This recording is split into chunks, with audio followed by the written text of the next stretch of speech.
Okay children, let us now explain how we can derive the individual supply curve and the market supply curve from the individual and market supply schedule.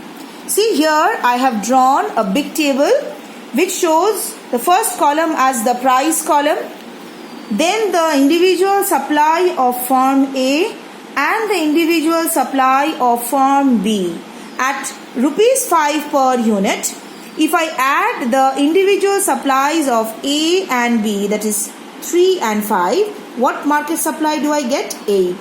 Similarly, at rupees 6, the supply of firm A is 6, the supply of firm B is 9. So the market supply is 6 plus 9, 15. So this is how we have got the market supply, and when I represent this through a table, so this becomes, so up till here, this becomes the individual supply schedule of firm A, then the column price, and this column of firm B will give you the individual supply schedule of B, and this entire table is called the market supply schedule.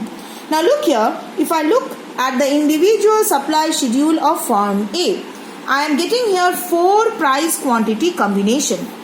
Now if I plot them, I will be getting a individual supply curve. Now for saving time, I am plotting all in one graph. Preferably you can plot them individually and show how you get the market supply curve from them. Now see, in the y-axis I have plotted price, in the x-axis I have plotted quantity supplied. Now look at the first one. First price quantity combination 3, 5. I have plotted. Then 6 and 6. I have plotted. Then 7 and 8. I have plotted, and 8 and 9 I have plotted. So by joining all the 4 combinations, I have got a positively sloped curve which is called the supply curve of A, that is SA is the supply curve of firm A.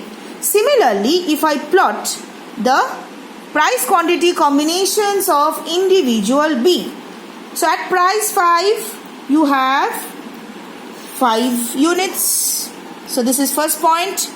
Then 6 and 9, here this is the second point. 7 and 12, here it is 7, here it is 12, so I get the third point.